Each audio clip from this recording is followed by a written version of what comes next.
Chapter 5. The rain had stopped, and only the mist was falling and drops from the trees.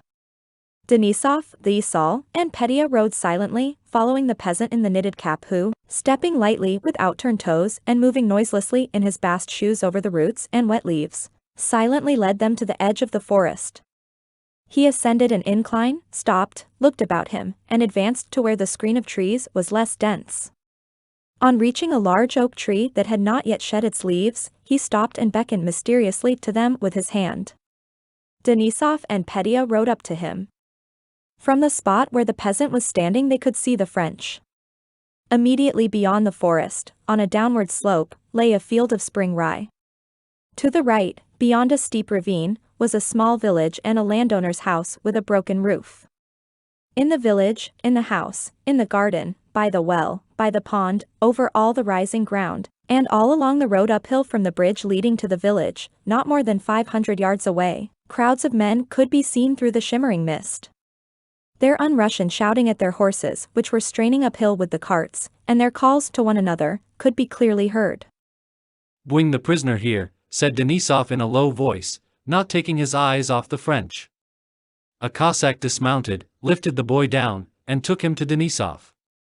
Pointing to the French troops, Denisov asked him what these and those of them were. The boy, thrusting his cold hands into his pockets and lifting his eyebrows, looked at Denisov in affright, but in spite of an evident desire to say all he knew gave confused answers, merely assenting to everything Denisov asked him. Denisov turned away from him frowning and addressed the esaul, conveying his own conjectures to him. Petya, rapidly turning his head, looked now at the drummer boy, now at Denisov, now at the esaul, and now at the French in the village and along the road, trying not to miss anything of importance. "Whether Dolokhov comes or not, we must seize it, said Denisov with a merry sparkle in his eyes. "It is a very suitable spot," said the esaul. "We'll send the infantry down by the swamps," Denisov continued. "They'll creep up to the garden, you'll light up from there with the Cossacks." He pointed to a spot in the forest beyond the village, "and I've with my hussars from here." And at the signal shot. "The hollow is impassable, there's a swamp there," said the esaul. "The horses would sink. We must ride round more to the left." While they were talking in undertones the crack of a shot sounded from the low ground by the pond, a puff of white smoke appeared, then another, and the sound of hundreds of seemingly merry French voices shouting together came up from the slope. For a moment Denisov and the esaul drew back. They were so near that they thought they were the cause of the firing and shouting. But the firing and shouting did not relate to them. Down below, a man wearing something red was running through the marsh. The French were evidently firing and shouting at him. "Why, that's our Tikhon," said the esaul. "So it is." "It is." "The Waskal," said Denisov. "He'll get away," said the esaul, screwing up his eyes. The man whom they called Tikhon, having run to the stream, plunged in so that the water splashed in the air, and, having disappeared for an instant, scrambled out on all fours, all black with the wet, and ran on. The French who had been pursuing him stopped. "Smart, that," said the esaul. "What a beast," said Denisov with his former look of vexation. "What has he been doing all this time?" "Who is he?" asked Petya. "He's our plastin. I sent him to capture a tongue." "Oh, yes," said Petya, nodding at the first words Denisov uttered as if he understood it all, though he really did not understand anything of it. Tikhon Sherbety was one of the most indispensable men in their band. He was a peasant from Pokrovsk, near the river Zot.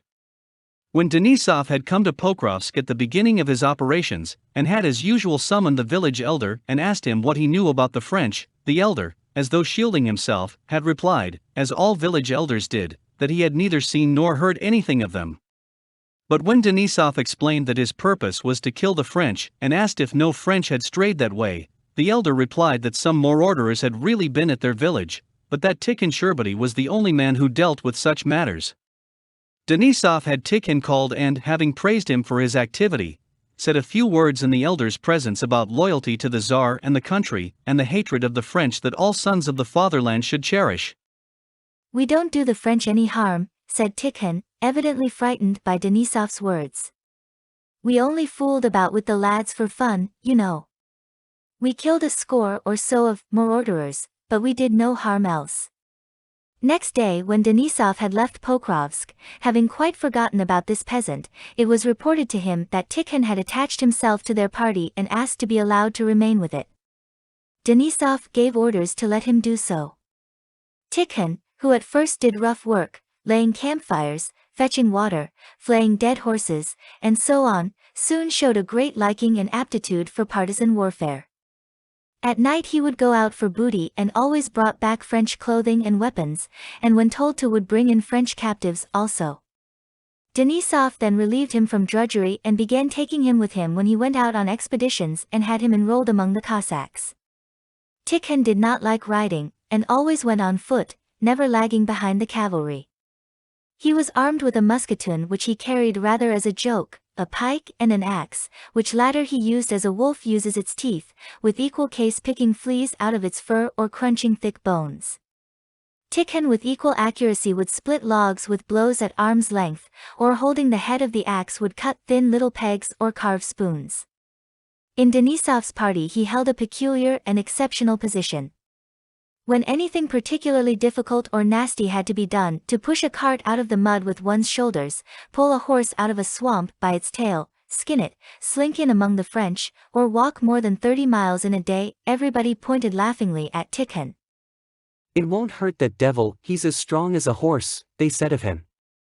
Once a Frenchman Tikhon was trying to capture fired a pistol at him and shot him in the fleshy part of the back.